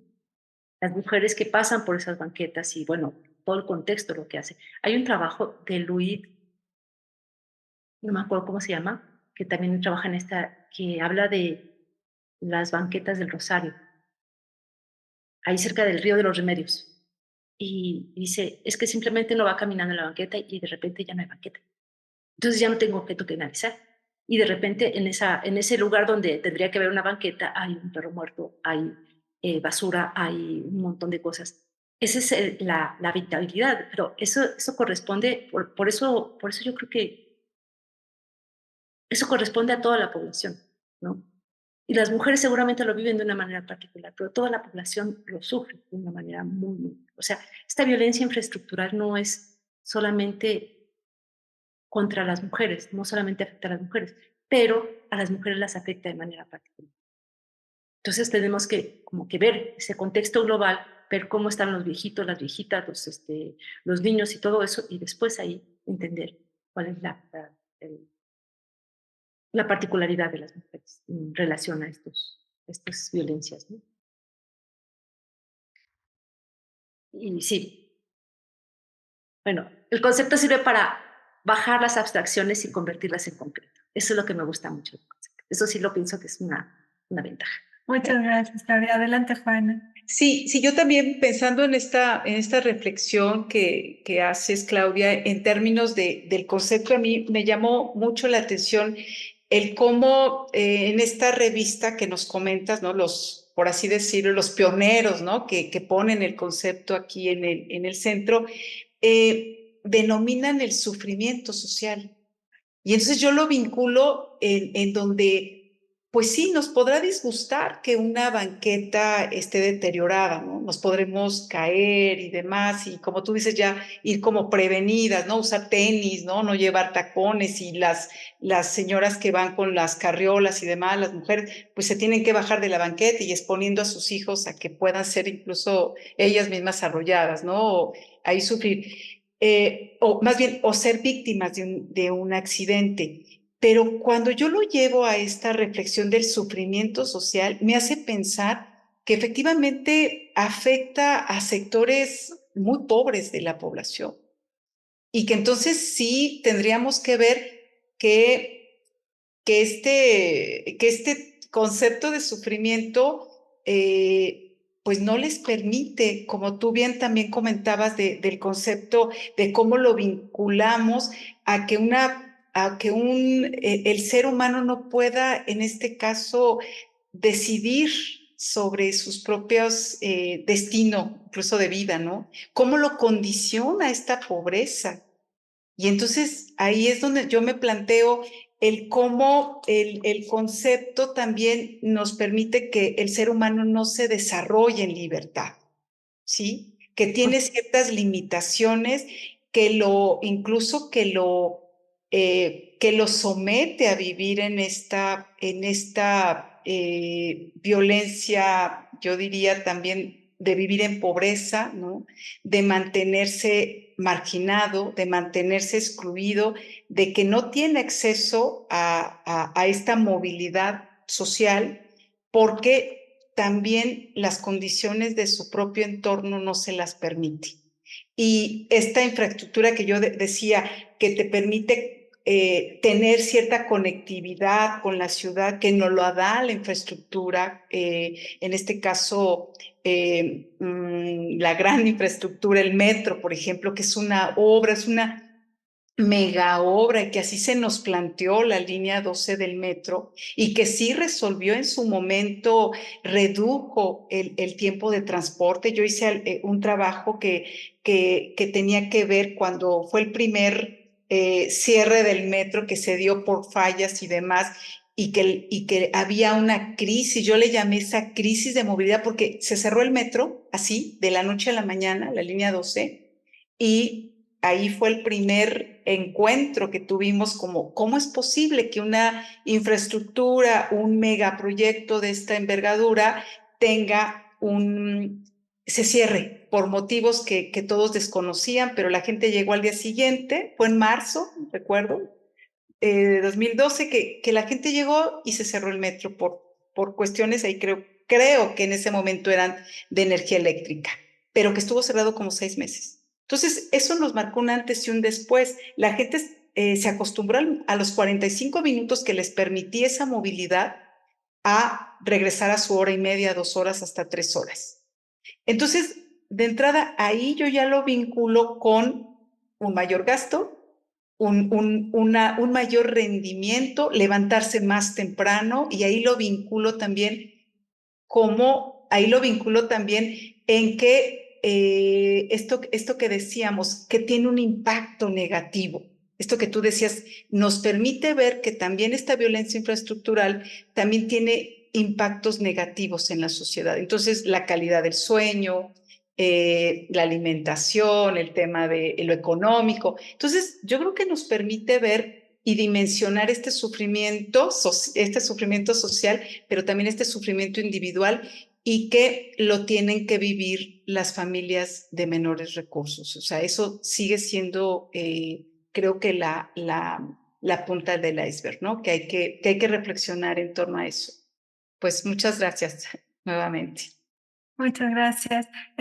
Ahora sí les invito a quienes están en el aula que ven sus comentarios o preguntas, algo que les haya llevado a reflexionar de sus entornos inmediatos o de sus experiencias cotidianas.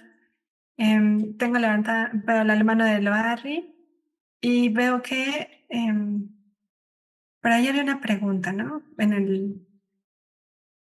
no, pero ya está puesto, según yo ya abordaron esa pregunta del chat.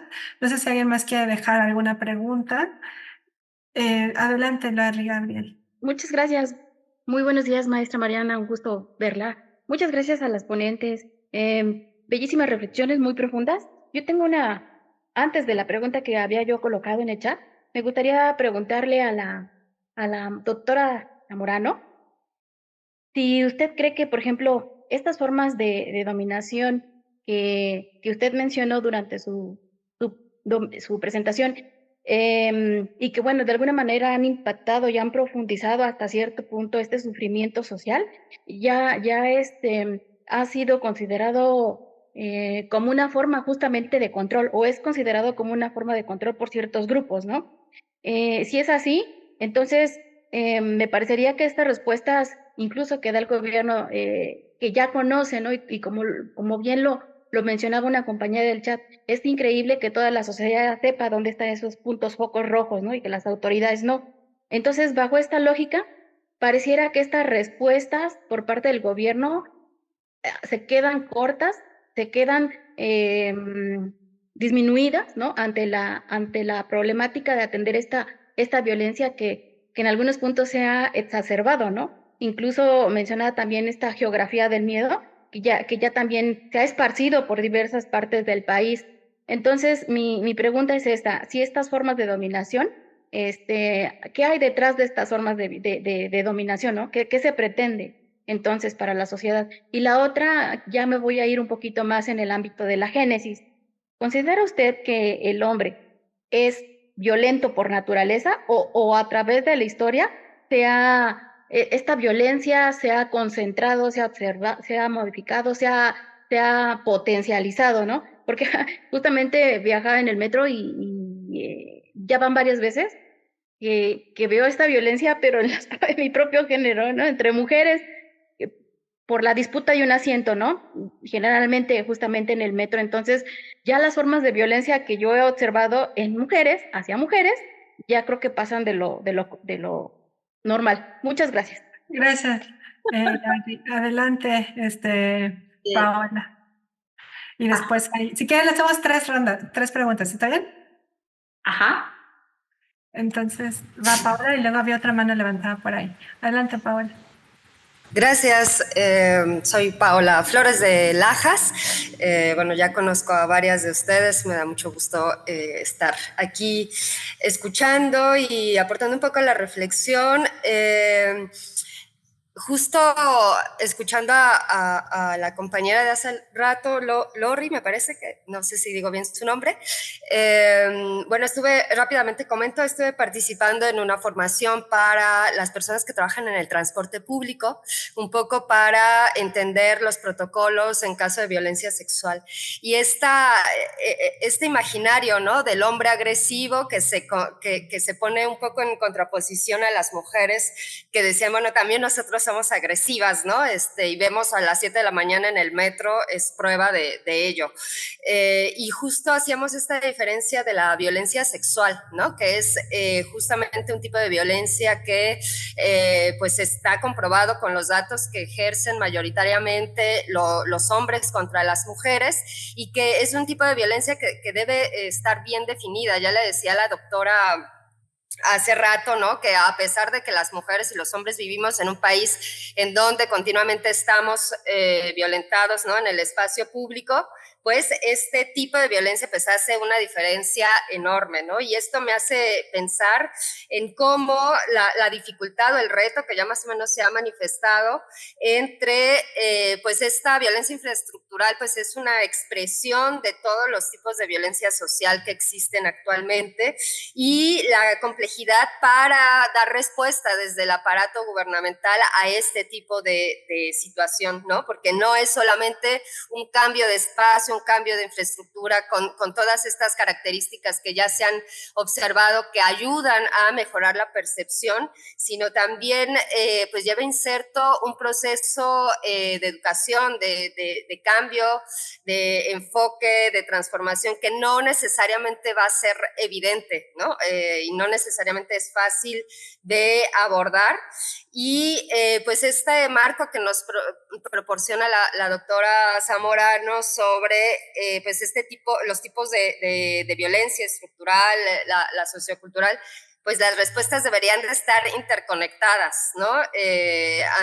Con ello, ¿no? O sea, no solamente trabajar como esta parte de los senderos seguros que vemos que, bueno, funcionan ahí medianamente o que no responden al 100 con esta necesidad de percibirse seguras en el espacio, sino también pues con un montón de acciones que tengan que ver más con el cambio de mentalidad y que absorban pues todos estos cambios en la sociedad que se están manifestando, ¿no? Entonces, bueno, yo diría que no es una cuestión de naturaleza, no somos más o menos agresivos un sexo u otro, sino más bien cómo nos estamos presentando ante ello y todos estos comportamientos cómo tendrían que estar cambiando y un espacio que a la vez te permita justamente no solo transitarlos de manera segura, sino también facilitar esta denuncia a estos comportamientos que no, pues que deben de cambiar, ¿no? Que ya no hay tregua para seguirlos soportando.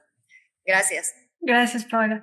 ¿Quieren responder a estas dos preguntas y luego continuar con otras? ¿O buscamos a la participación de Blanca, como quieran? Si quieres una tercera. Una tercera. Adelante, Blanca, ¿Sí? por favor. Hola, buenas tardes. Soy Blanca Adriana Fernández y mi pregunta es, si la violencia estructural es permanente, ¿cómo romper o qué acciones seguir para que la violencia infraestructural se rompa, ¿no? O ya no exista o disminuya si esta por sí mismo, la violencia infraestructural ha servido para oprimir, ¿no? Ha servido también para segregar a la población y entonces,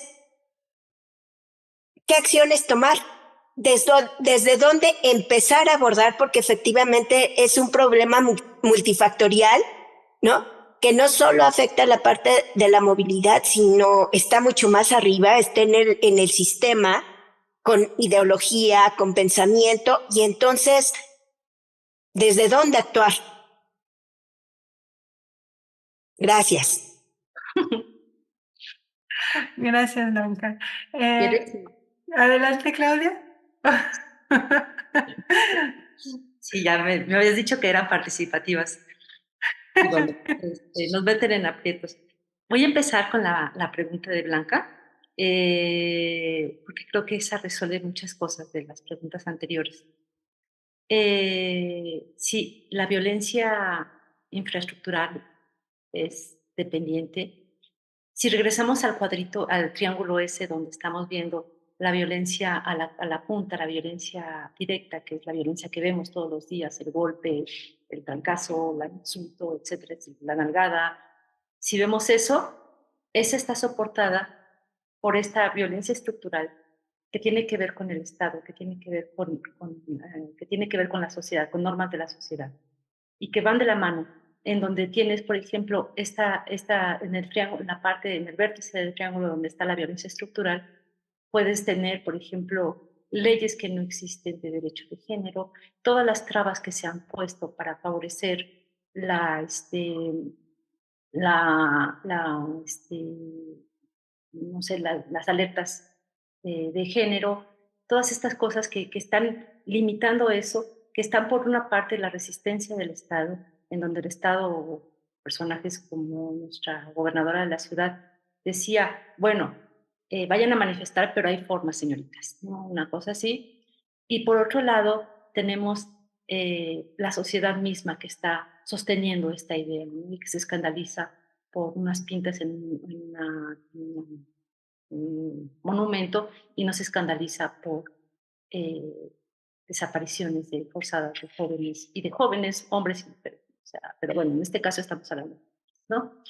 Y creo que la única manera en que se puede hacer es seguir manifestando, seguir señalando, seguir criticando. Yo creo que estamos en un momento en que sí hay un cambio, sí siento que del lado, bueno, por la otra vértice del triángulo está la violencia cultural, ¿no? Que se comunica directamente con la violencia estructural, que son amigas. La violencia estructural es un proceso lento, mientras que la violencia cultural se mantiene, es mucho más estática, se mantiene mucho más ahí en su lugar, ¿no? Y esa alimenta y detiene mucho los cambios que puede haber. Ahora siento que ya el hecho de tener rutas seguras, el hecho de mencionar esto, de gritarlo, yo en la introducción de la revista Icartes, empiezo hablando de mi primer acoso, esta cosa de hashtag mi primer acoso. Y en mis tiempos era imposible. En mis tiempos, no estoy tan viejita, pero hace 20 años era imposible hablar de eso. Hace 30 años era así como uno lo sufría y decía, bueno, por mensa, por andar metiéndose en estos lugares, ya me tocó, ¿no? pero ahorita el hecho de que se exponga, que se hable, esa es una cosa que está cambiando las cosas, ¿no? La manifestación de este último 8 de marzo fue una cosa muy bonita, con muchas niñas, con muchas jóvenes, y fue algo que uno piensa que es estimulante, ¿no? Y al mismo tiempo está haciendo presión, está ejerciendo presión sobre los gobiernos. Y vemos que hay ciertas actividades, ciertas prácticas que sí pueden empezar a trabajar, ¿no? Bueno, Iztapalapa es un ejemplo, no quiero hablar mucho de eso para que no parezca comercial, pero realmente Iztapalapa estamos viendo iluminación, estamos viendo, pero no solamente, bueno, mucho para las mujeres, ¿no? Este, pues las utopías y ciertas rutas. Y hay algo también, o sea, que está cambiando ahí en cuanto a la infraestructura. No sé qué alcance tiene, yo nada más he pasado en ciertas zonas, no conozco los fondos, porque estamos trabajando en un equipo ahorita con Paula Soto, precisamente, en Iztapalapa. Entonces, sí, justamente sí hay alguna cosa que está desbalanceando el triangulito, ¿no? Y que ya ahorita es cada vez más difícil que alguien te dé una nalgada y que tú grites y que la gente no te ayude. ¿No? Cada vez está más difícil. O sea, tú vas en el metro y alguien te molesta y puedes hacer algún gesto y ya luego te vienen a apoyar de alguna manera, hombre, mujer, lo que sea, ¿no? Y hay una cosa de esta infraestructura.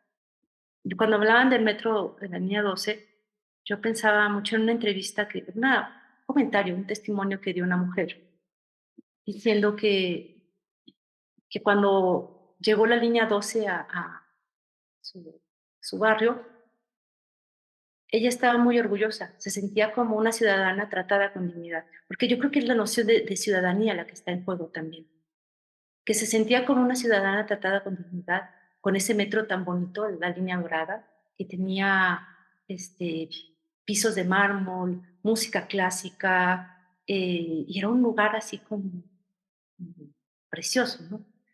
Entonces había ese trato de dignidad que tiene que serse como una costumbre también y que no sé, que no, que es parte también de este triangulito de violencia, ¿sí? O sea, el tener una infraestructura relativamente decente también te dice que eres una ciudadana que cuenta, ¿no? Como cuentas también, o sea, si antes no se contaban los feminicidios, se contaban un montón de las mujeres, ahora se cuenta, tiene que contar. Y es algo que se ha logrado por la sociedad, ¿no? Que los gobiernos tengan mucha consideración por nosotros, ¿no? Entonces, ahí vamos medio desbalanceando el triangulito, ¿no? Y tal vez buscar responsables del sufrimiento social a través de un análisis de la infraestructura es para señalar y decir, ustedes. No es el gobierno que tiene que hacerlo. Ustedes, nosotros tenemos que llegar y decirles ustedes, ¿no? Entonces yo creo que por ahí va la cosa. Si somos más violentas las mujeres que los hombres, pues a mí hagan algo a mi hija o a alguien de mi familia y van a ver, ¿no? O sea, o sea, y sinceramente yo creo que lo que está en juego en esta pelea por el asiento en el metro está en juego también un recurso que es muy escaso y que cada vez es más escaso, ¿no? Que es la comodidad, que es el descanso, que es... Entonces, obviamente, pues, tratas de llegar, ¿no? Y tienes principios y dices, sí, híjole, ya me senté, pero ya llegó una señora mayor y me siente, se me levanta, ¿no? Sí, pero pues, o sea, pero eso es pero sí, no pienso. La cuestión es que yo creo que sí, socialmente, culturalmente y en esta construcción de este triangulito que hemos construido durante todos los años de la humanidad, pues se ha hecho el hombre con actitudes más machistas, más violentas, más así como, porque también se lo ha pedido a la sociedad, ¿no? Y también lo ha construido así, es una construcción social totalmente. Y había muchas cosas interesantes, pero ya se me olvidó. Las formas de dominación. Si el sufrimiento social es una forma de dominación, encuentro, claro que sí. Sí, claro que sí. Y, por ejemplo, el trabajo de Rita Segato, que muestra y bueno, también de esta tenis, no me acuerdo, que muestran o sea, cuando la mujer llega al espacio público, la hacen sentir como si estuviera fuera de lugar. Y el hecho de que esté fuera de lugar es que no pertenece y esa opresión es para sacar. Pensemos en esta chica que se metió en una porra de fútbol y la violaron porque, porque traía minifalda y porque se metió con los hombres. O sea, la explicación es muy sencilla, ¿no? Así, o sea, pero ¿dónde está sostenida esa explicación? Entonces es así como, sí, sí, sí, o sea, es para decirle a la mujer, este lugar no te pertenece, tú que te regresas a la cocina. Hace poquito escuché una ponencia sobre la violencia de la violencia digital contra las mujeres periodistas. Y es alucinante porque no solamente las mujeres periodistas tienen que luchar por la chuleta, tener sueldos peores, andar cargando con el chamaco y llevarlo aquí, llevarlo allá a la escuela mientras hacen su reportaje, sino además el tipo de violencia que ellas reciben por medios digitales es una violencia sexual. O sea, entonces es tremendo porque, o sea, la violencia de los hombres es así, ya cállate, güey, eres un menso y todo eso, ¿no? Pero el de las mujeres, si sigues diciendo esto, te voy a violar, te voy a matar a tus hijas. O sea, entonces ahí está así como una, o sea, hasta por ahí se ven, ¿no? También así como que dices, no puede ser, ¿no? Y bueno, creo que no voy a contestar a todo porque es mucho, disputa por el acento. Educación, pues la educación se hace con esto, ¿no? Que están haciendo ustedes, sobre todo las jóvenes, o sea, ustedes están así, ahorita están en su momento, ¿no? Y lo están haciendo bien, y están disputando también posiciones de género que son bien interesantes, y pues ahí están, ¿no? O sea, pues, creo que eso es lo que yo contestaría. Muchas gracias, Claudia. Adelante, Juan. Sí, muchas gracias. Pues yo veo que la conferencia de Claudia lo que nos plantea es seguir reflexionando en torno a cómo este triángulo, ¿no? Que nos presentabas en cuanto a tener cómo se va ensanchando esta violencia física, ¿no? Tú decías, es la más contundente, es la que nos pasan en los medios, ¿no? La que vemos y que nos la dan distorsionada. Pero hay otras violencias más sutiles y que estas violencias, como bien mencionas, y pongo de referencia, ¿qué está pasando con esta violencia cuando estamos caminando por la ciudad? Y que a quién le decimos que a veces incluso el lenguaje puede ser violento, ¿sí? El lenguaje visual puede ser también violento, el lenguaje en este caso que no necesariamente cruza por una política también de imagen urbana y que cada vez nos sentimos más agredidas y agredidos, ¿no? Y agredides, o sea, puede ser muy agresivo el entorno. Y creo que aquí lo cruza también con la imagen urbana que también se está generando desde esa política pública. Y que no nada más esta imagen urbana, la que nos plantean en los pueblos mágicos, ¿no? La que es homogenizante, sino que esta violencia de la imagen que vemos en las periferias.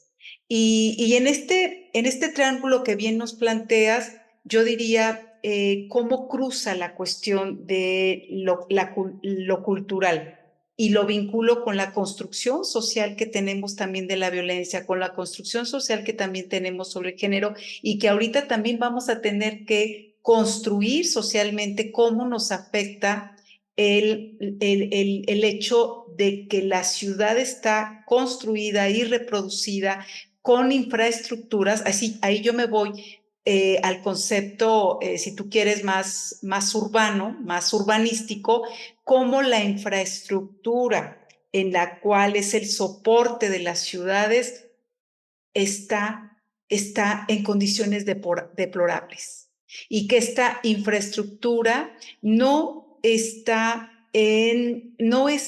pensada también para que permanezca sino que es una infraestructura que constantemente está en transformación, que está mal hecha, que no está siendo revisada. Tuvimos ese accidente de las dos jóvenes que estaban caminando y era de noche y estaba un poste y que cayeron y que murieron y que se tomó así como una nota más, sin responsabilizar a nadie sobre este hecho. Yo nunca vi que en este caso el alcalde de era Gustavo Madero, ¿no? Porque era ahí, jamás se pronunciara.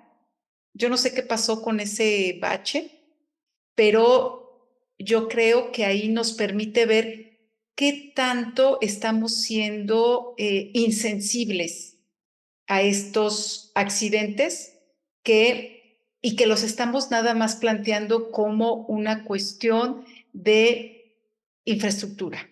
Cuando ya nos comentabas, Claudia, cómo esto tiene un trasfondo y cómo tiene que vincularse con una construcción social y que tenemos que irla reflexionando para que sea el ciudadano quien empiece, los ciudadanos, para que empecemos las ciudadanas, para que tenemos que empezar a tomar conciencia que la infraestructura que nos está, en este caso, que nos está delimitando, que nos está excluyendo, cómo podemos mejorarla en términos de una mayor participación. Están los programas de mejoramiento, pero yo te diría, ¿qué tanto, a dónde se está destinando ese recurso? ¿Una cámara de vigilancia puede ser infraestructura? ¿Una barda perimetral puede ser infraestructura? Entonces hay que reflexionar en torno a los proyectos que se están considerando infraestructura, yo diría una infraestructura para que esté pensada con perspectiva de género. No tenemos una infraestructura que esté pensada en términos o que esté pensada también en cómo mejorar la calidad de vida tanto de todas las personas, digamos, en este enfoque universal de ser humano. Muchas gracias. Muchas gracias, Juana. Tenemos una pregunta en el chat que puso Uriel Rosales, que pregunta como en qué medida es conveniente que el sector privado dé ciertas soluciones o alternativas para paliar la violencia infraestructural, o sea, su punto de vista sobre la participación del sector privado. Y yo quisiera hacer otra, y ya con esto si quieren cerramos porque ya se va alargando la sesión, que es sobre como modelos de desarrollo urbano. Cuando yo empecé a plantear este tema, venía de trabajar el tema de ciudades cuidadoras. Y a mí se me hace que una de las cuestiones como de culturales que tiene es que el desarrollo urbano se enfoca en prioridades que no son la vida cotidiana, que desde una propuesta, digamos, de urbanismo feminista, ¿no? Que sería como priorizar esta parte de la vida cotidiana y de cuidar a las personas que están en ellas. Y eso implica, por ejemplo, que en lugar de priorizar el inaugurar instalaciones y tomarse la foto con el elefante blanco, hay que priorizar el mantenimiento de lo que ya hay. Y que, platicando, por ejemplo, con Lourdes García, ella me decía que hablar de violencia infraestructural lleva a replantearse la sectorialización que hace posible esa violencia infraestructural en ciertos casos. O sea, esto que dicen, esa no es mi responsabilidad, yo soy la delegación y esa calle es de responsabilidad del gobierno central. O en el caso de la línea 2 del metro, esa no es mi responsabilidad, ese fue el sindicato que no me avisó o quien... O sea, esta parte que tiene que ver con una cuestión cultural que se refleja en la forma de organizar la gestión y la administración de las ciudades y de los espacios, pero que si las personas o en los grupos, las comunidades que sufren esa violencia fueran prioritarios, ya hubiera surgido una opción, ya se hubiera reformado el marco organizativo, la cuestión jurídica y el presupuesto. Entonces, como si me podrían ayudar a dar una reflexión sobre ello, y con eso yo ya creo que sería bueno cerrar, a menos que ustedes quieran hacer un último comentario al respecto. Adelante, Claudia. Tú eres nuestra invitada. Adelante. Bueno, un punto nada más antes de entrar a esta pregunta complicada, a estas preguntas complicadas, es que lo que no se trata es de delegar, como se hace mucho, la responsabilidad a los ciudadanos.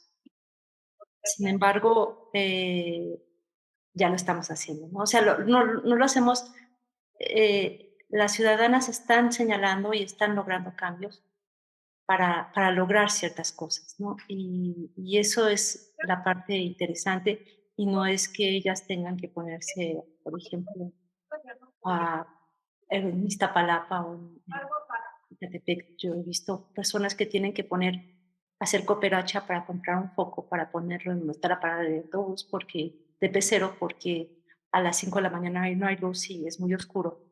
Y bueno, los malandros pasan y rompen el foco, pero entonces ellos tienen que volver a hacer una cooperacha para volver a poner el foco, y así, ¿no? Esa es la delegación que hacemos nosotros.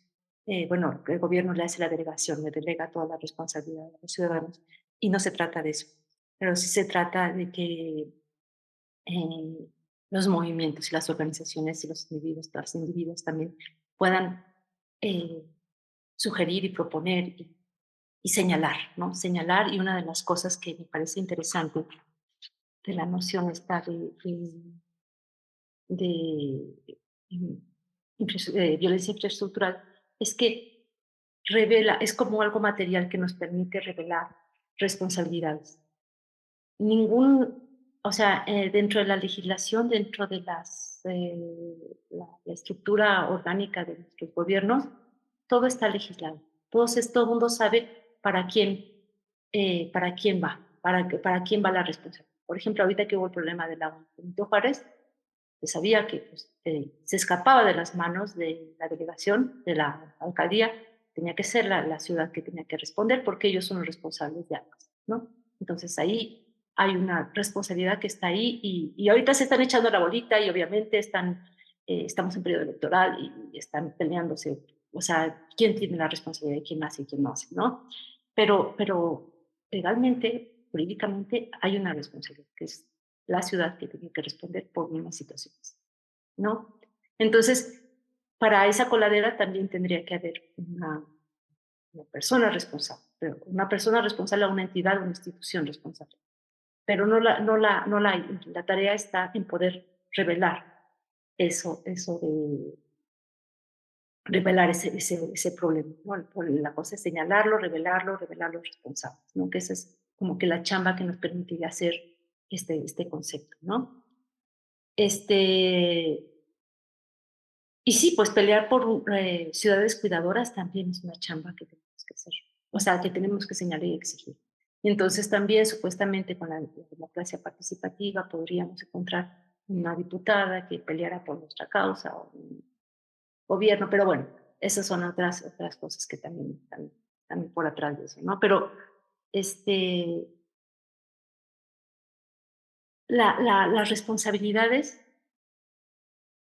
no dependen de algo completamente cultural. Digo, tenemos que tener las herramientas para saber en qué ley dice que la banqueta tiene que ser construida por quién, y qué hay abajo de la banqueta, y quién está arriba de la banqueta. Por ejemplo, las banquetas invadidas por vendedores ambulantes.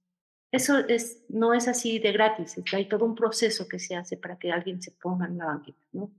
Y eso es todo lo que está abajo del iceberg. Digamos que si hablamos de esta metáfora del iceberg, nuestro iceberg es una cosa gorda, enorme, enorme, con muchas aristas y con unos puntos que salen por aquí y por allá. Y uno de los puntos es la violencia directa y la violencia infraestructural. Pero hay muchos otros puntos que ni siquiera estamos viendo. Y bueno, ahora sí. Gracias, Claudia. Adelante, Juana. Sí, coincido con Claudia. Hay muchas formas, yo diría, a veces nos limitamos, ¿no? A cómo el problema podemos solo asociarlo, yo diría, a una respuesta que aparente va a venir de manera de nuestra estructura, en este caso planteada desde quién resuelve el problema, ¿no? En este caso, con el tema del agua. Se planteó desde una esfera, por ejemplo, de gestión, ¿no? Del sistema. Se le pedía al sistema nacional del agua que nos resolviera, ¿no? Cuando ya sale en este caso el jefe de gobierno a comentar que están esperando una prueba contundente para ver cuál era lo que había ocasionado, en este caso, que el agua saliera de esta manera, o con ese olor, más bien porque no era no era turbia, sino que solo era un olor ahí raro, pues fue la ciudadanía la que se organizó. O sea, ¿qué hicieron? Pues cerraron, ¿no? Cerraron una vialidad súper importante para la ciudad. Y yo creo que eso ayudó para, un poco para, nuevamente, una forma que se ha implementado, ¿no? Pero no era un sector popular el que estaba haciendo ya uso de una toma de una calle. Estaba haciendo un sector, una clase social, ¿no? Que Benito Juárez, ¿no?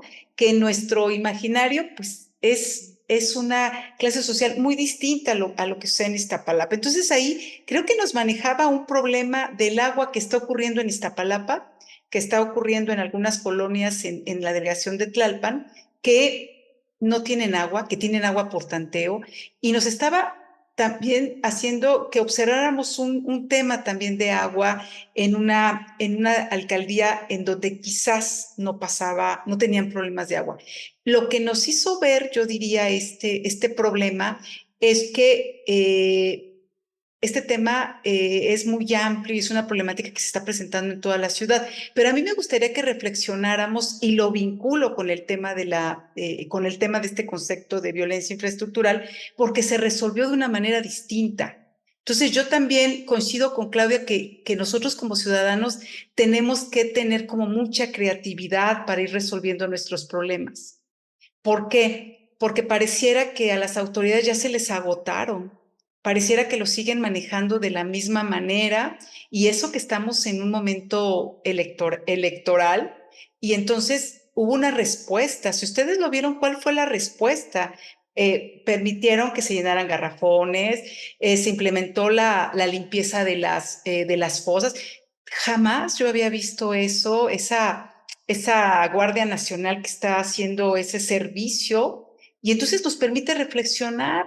Entonces tenemos ciudadanos de diferentes clases sociales. Entonces, nuevamente aquí el concepto nos hace reflexionar que esta violencia estructural ya nos permeó a todas las clases, entonces podemos decir, ya permeó en todas las alcaldías, y a nosotras como mujeres nos tendrá que permitir reflexionar en cómo tenemos que acostumbrarnos, en este caso, o a enfrentar nuevas formas de dialogar y nuevas formas de defender, yo diría, la forma como estamos accediendo a la ciudad, perteneciendo a esta ciudad con todo esto que hemos visto, que la infraestructura como soporte físico de la ciudad está en un gran deterioro. Muchas gracias por la invitación, Mariana y Claudia, por compartir este espacio, y a todas los compañeros, compañeras académicas que veo aquí que también están participando en este espacio, pues agradecerles. Yo me tengo que retirar, pero muchas gracias por el espacio. Muchas Estamos gracias. reflexionando en esto. Muchas gracias, y muchas gracias, Claudia, también. Gracias. Sí, pues ya son las 12:30 y oficialmente a esta hora acaba el seminario. Nada más estaba Pero, pidiendo a Auriel Rosales que exacto, se explicara un poquito mejor su idea porque la vi anotada. exactamente. A ver, adelante, Uriel, ¿dónde estás? Y aquí estoy. ¿Me escuchan? Sí.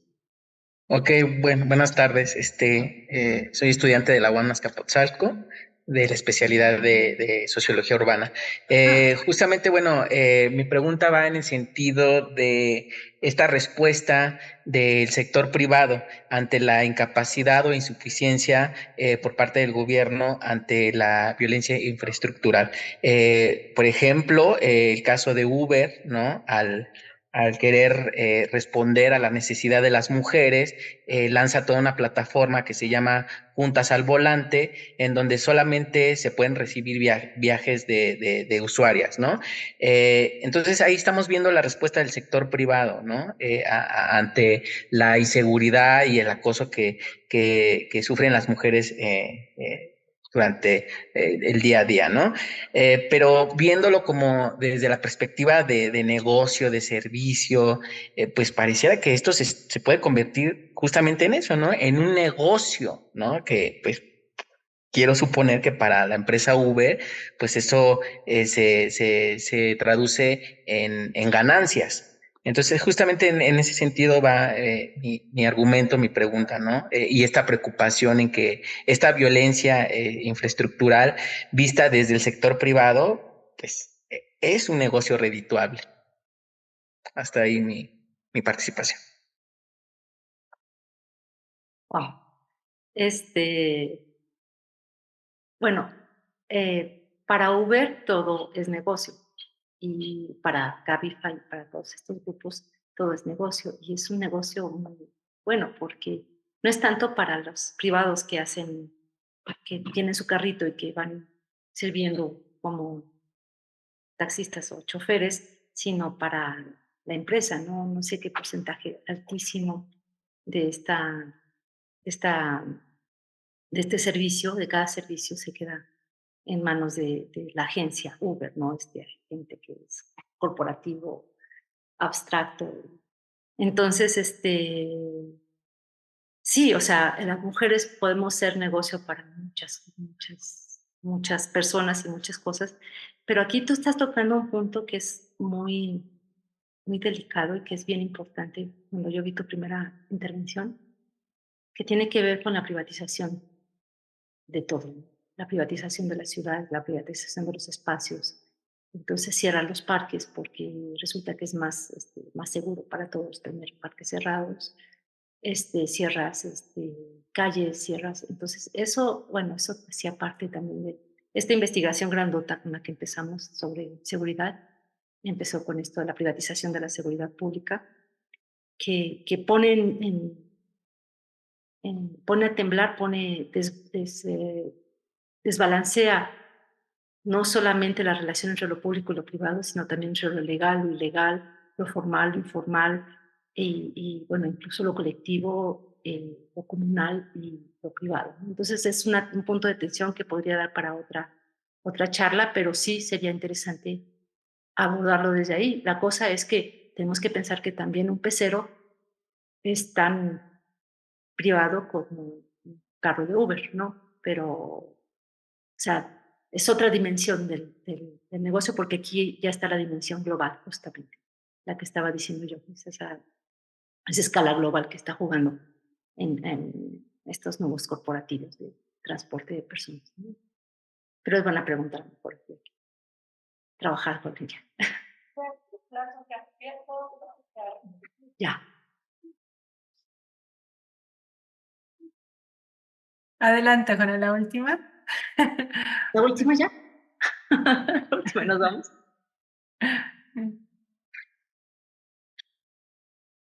¿Quieres dar alguna participación, Juana, o ya con esto cerramos? Pues yo nada más cerraría ya con esto que comentan. Sí, hay que tener también presente la privatización que se está viviendo en la ciudad de los espacios públicos y que en este caso el capital, yo diría, siempre ha estado muy al pendiente de lo que está sucediendo y lo está utilizando obviamente para sus propios fines. Pero sí se han hecho esfuerzos. Yo veo que hay algunas mujeres que también se han ofrecido como taxistas, ¿no? Para ofrecer estos de manera, no con Uber, sino de manera colectiva ellas y lo hacen a través de sus redes. Entonces esto es muy bueno porque nos permite entonces colaborar, reconocernos que hay un problema y resolverlo, ¿no? Resolverlo también de una manera colectiva. Pero sí, no descuidar ese tema de la privatización del espacio público y la privatización de los servicios públicos. Véase también infraestructura. Sí, pues muchas gracias. Muchas gracias. Bueno, ahora sí, con esto cerramos la sesión.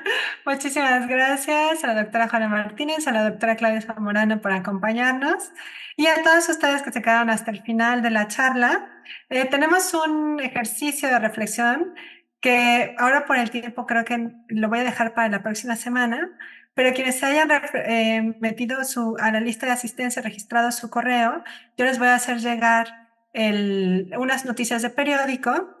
Y lo que quiero es que preparen una reflexión de estas noticias desde la visión de la violencia infraestructural. Y si pueden pensarlo también con una visión de justicia espacial, de en qué lugares se dan estos accidentes y quién es el perfil de las personas que sufrieron estos accidentes, ¿no? Que son víctimas de esta violencia infraestructural.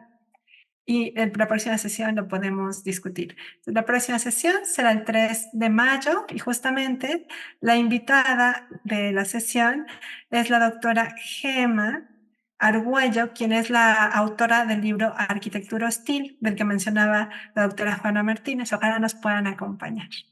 Gracias a todas y a todos.